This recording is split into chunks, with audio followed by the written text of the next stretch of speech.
नदी किनारे एक गांव था। एक नाविक नाव से गांव वालों को पार ले जाता और वहां से वापस लाता था।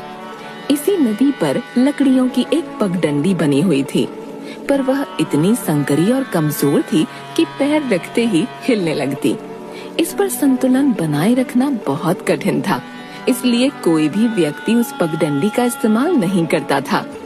गांव का सेठ और नौकर किसी काम से नाव में बैठकर नदी के इस पार गए। कुछ घंटों बाद गांव वापस जाने के लिए वे बिना पूछे नाव में बैठ गए। ए नाविक, जल्दी चल, देर हो रही है। अरे तुम्हें दिखाई नहीं देता? नदी में तूफान आया है, लहरें कितनी उफान मार रही हैं। ऐसे में नदी में जाना, मरना है क्या? तूफान कब रुकेगा? पता नहीं, 1 घंटा हो गया है। तो तुम गांव कैसे जाओगे? जब तूफान रुकेगा। अगर नहीं रुका तो नाव यहीं बांध कर कहीं सो जाऊंगा। उस पगडंडी का क्या हाल है? वो तो तूफान से भी ज्यादा खतरनाक है। अब क्या करें मालिक? क्या करें, चल पगडंडी पर। नाविक सब कुछ देखता है।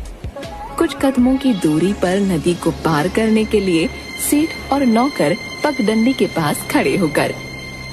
पहले तू चल। न मालिक, पहले आप चलो। मुझे तैरना नहीं आता, तो पहले तू ही चलेगा। मुझे भी तैरना नहीं आता। अबे चलता है कि नहीं, वरना तुझे आज ही निकाल दूंगा। ओम नमः शिवाय, ओम नमः शिवाय। बोलते हुए पगडंडी पर पैर रखता है। वह झट से साइड वाली रस्सी को पकड़कर पगडंडी के बीच में पैर रखकर संतुलन बनाता हुआ कदम आगे बढ़ाता है। सेठ जैसे ही पगडंडी पर चढ़ता है, वो झूले की तरह तेज हिलने लगी। दोनों घबरा जाते हैं। मालिक, बीच में जाओ, वरना दोनों गिर जाएंगे। सेठ किसी तरह पगडंडी के बीच में खड़ा होकर संतुलन बनाता है। दोनों धीरे धीरे एक एक कदम बढ़ाते हुए नदी के बीच में पहुँचे तो सामने गांव की ओर से एक मजदूर आता दिखाई दिया। उसने एक हाथ से सिर पर लकड़ियों का गट्ठर पकड़ा हुआ था और दूसरे हाथ से पगडंडी की रस्सी। हे भगवान, अब ये कौन आ रहा है?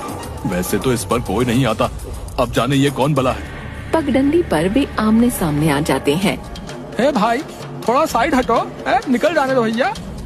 अरे इतनी मुश्किल से तो यहाँ तक आए हैं। ये पगडंडी इतनी सकरी है, जगह दिख रही है। सेठ जी, आप और ये थोड़ा टेढ़ा हो जाओ तो मैं निकल जाऊंगा।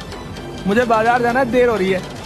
नौकर थोड़ा टेढ़ा होने के लिए कदम उठाता है कि पगडंडी हिलने लगती है और सेठ अपना संतुलन खो देता है।